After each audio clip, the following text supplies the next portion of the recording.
Good morning. I just want to touch on the George Floyd atrocity briefly. First, I want to say, as an African American woman, as an American, most importantly, of African descent, I'm at a loss for words. It hurts. It's frustrating because this has been happening for centuries. This is not new. This is not something that's out of the blue. Because of technology and videos, we're seeing more of it. But we've been seeing more of it for at least over a decade. And I don't see the change.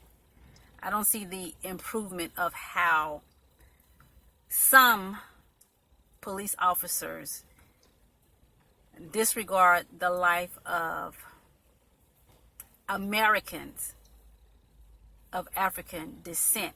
And I want to stress Americans because as an American, we have civil liberties and justice according to the Constitution that we're entitled to. But because of the hue in our skin, we're often denied the privilege to live safely in America with brown skin. And just like many Americans of African descent, were tired and frustrated of being murdered.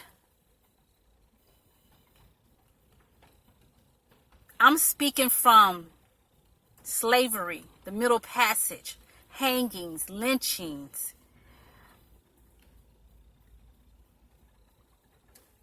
There has always been an attack on Africans, Americans in America unjustly.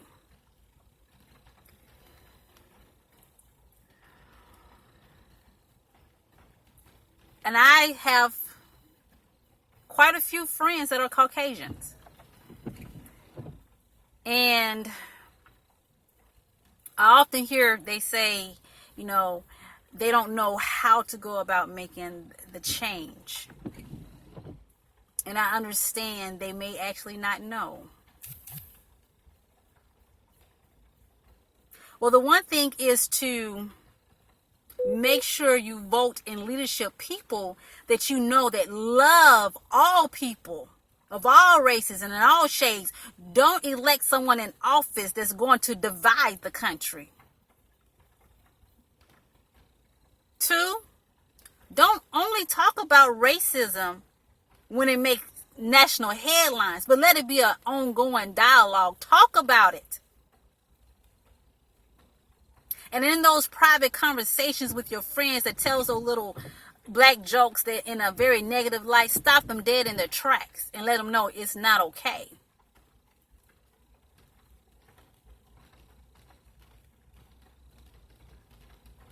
But stand up and don't be silent. Let your voice be heard. Let it be a conversation. But what brings me to this video today is that one of my Facebook friends posted, one of my Caucasian Facebook friends posted that they were disheartened by George Floyd and how he was murdered by the white police officer, because that's what it is. It was murder. And how sad, and can't believe this type of travesty is still occurring in 2020, right? And that he hopes and prays to God that justice prevail. And one of his friends commented, and he's a police officer, and he said, well, now this is going to give one of the knuckleheads, listen to the terminology, because even that aggravated me. It's going to give a knucklehead a reason to pull a gun now on a police officer.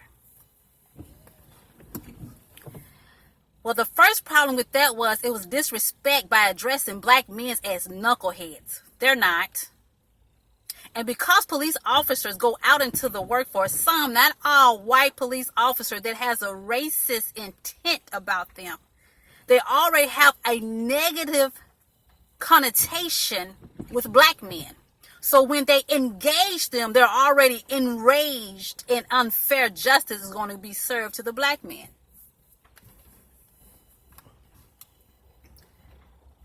The second thing was I wanted to respond, but I didn't. Because I wanted to tell him as a black woman that love black men, that have black men in my life all my life, I want to tell him what we teach our black men. Because the likelihood of a black man pulling a gun on a police officer is extremely slim, like less than 1%. And let me tell you why.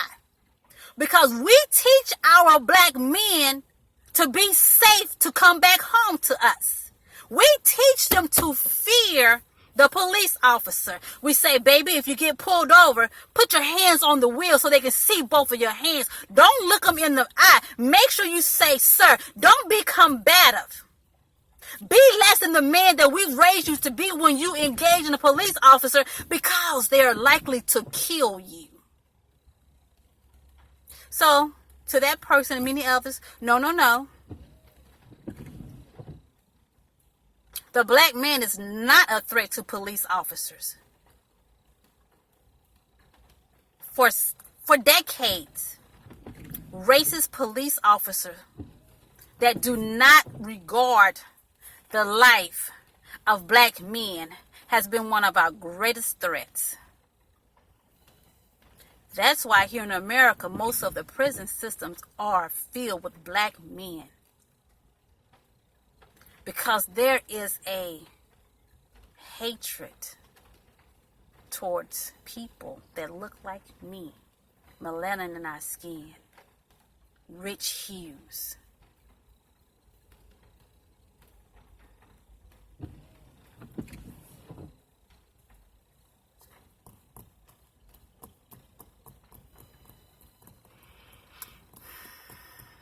I just wanted to address that to all police officers that hate us just because we are us, for no just cause, just because we're brown people in America, and hate our men. But black men, let me tell you this, we got you covered in prayer. And we're going to do we have to, as a nation, collectively, as a people, collectively, to make sure there are laws that are changed to protect you. Because one of the problems is a white police officer would kill a black man without just cause, and there's no consequence. So we need to have it mandated. If there's a hate crime committed against a black man or a black person, just because a police officer is in authority, that perhaps they would have to face the death penalty. So that they know there's a consequence. But right now, they know if they kill a black man, they're going to get, most of them, going to get a paid leave, go to trial, get sentenced to 5 years, serve 6 months, and go on with their life. It's not a consequence because they don't value our life. But anyway, to the family of George Floyd, Ahmaud Arbery, Trayvon Martin, Eric Garner, God, so many of us. Yeah, y'all in my prayers.